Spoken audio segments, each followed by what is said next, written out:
somehow we've got to indoctrinate younger people into the fact that they can have a meaningful career, and it's out there waiting for them in our world.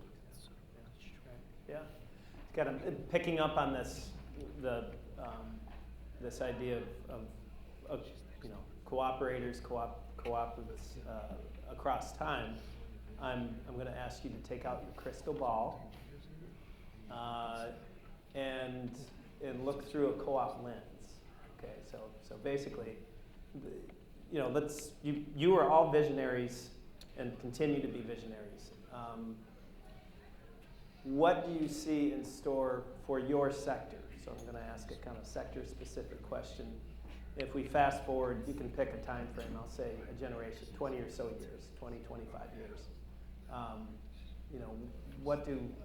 What do co-ops mean to the ag sector, to the dairy sector in the United States? What does it bring to that sector and that economy? Yeah, well, I mean, we're in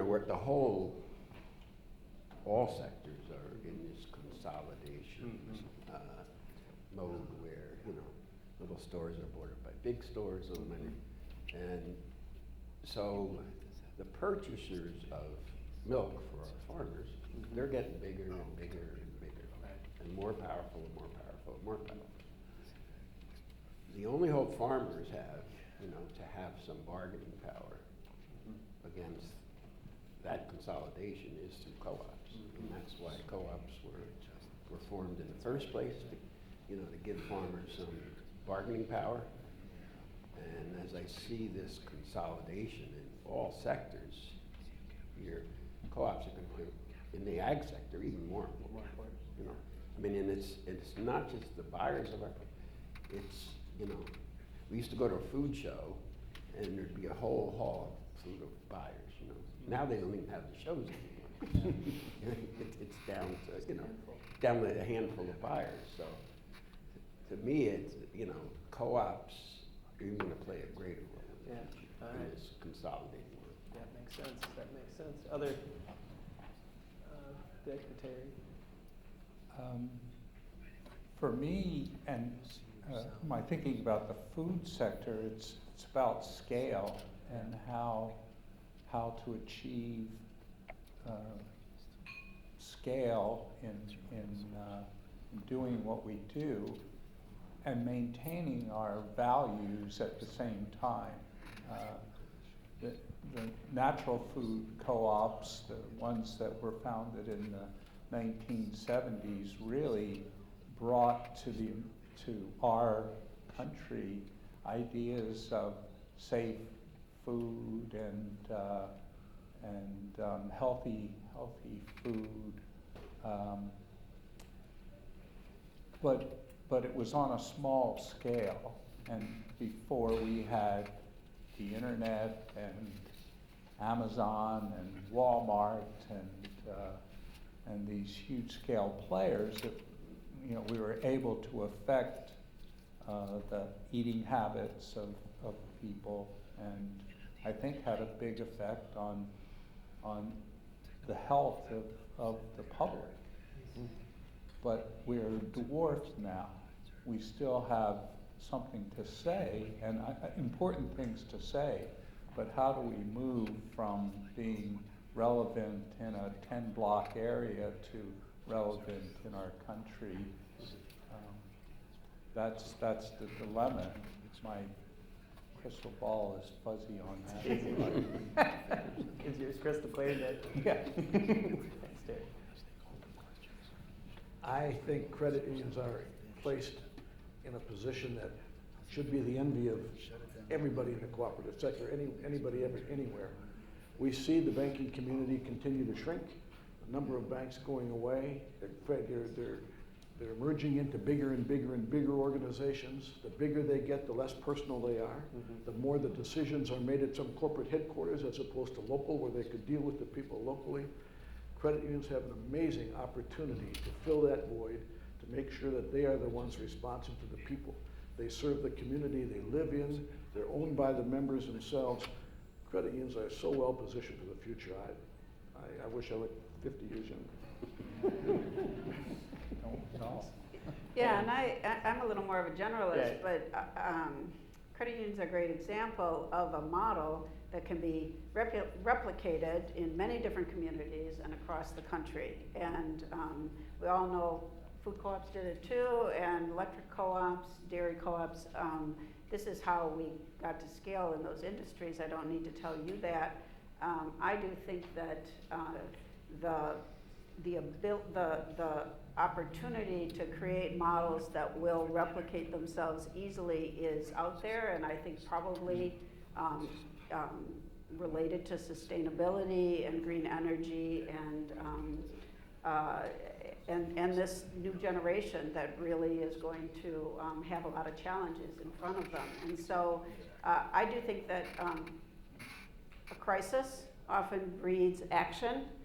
And I think it's, you know, I know that in Germany, I have a friend, he's this head of a small provincial co-op association. I said, how many co-ops did you start last year? 250, all in solar. And so, you know, it isn't an impossible dream, but we do need to have the pieces in place, as was said. You know, they're not teaching co-ops in business schools.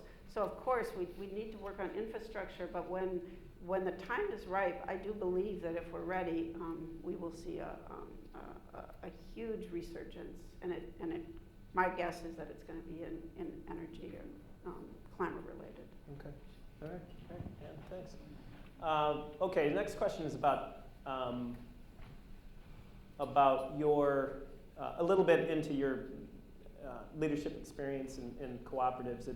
Looking through your biographies, in one way or another, all of you had some significant part of your professional life on bringing things together, bringing two major co-ops together, bringing state leagues together, Terry expanding, and in just about any way you can imagine.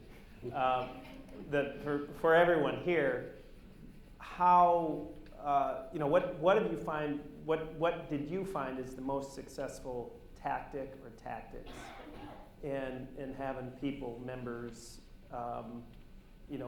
choose to work together, which at the end of the day, many times can be, some of the critical challenge. What are some of those tactics? Anybody?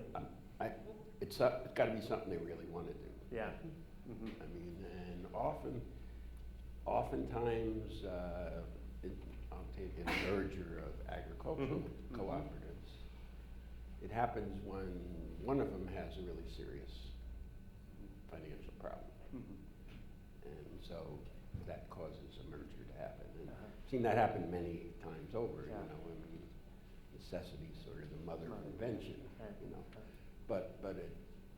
But it's not going to happen unless the member owners want to do it. Right. I mean, there's no way management's going to force that. Right. I've seen people try to do that too, and that doesn't work. Yeah. That's a good answer. Thanks. Well, in the credit union world, we just recently, about 5 years ago, put together 3 state leagues or state associations into one, merging Oklahoma, Arkansas, and Texas together.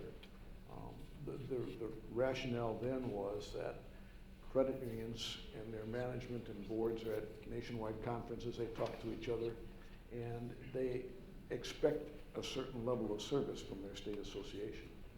And as the numbers of credit unions shrink, it's difficult to have the resources to be able to provide the level of service that they hear about from the bigger, stronger organizations. And so it was a fairly easy task to bring these together. Now, having said that, there were 8 leagues at the table when it started.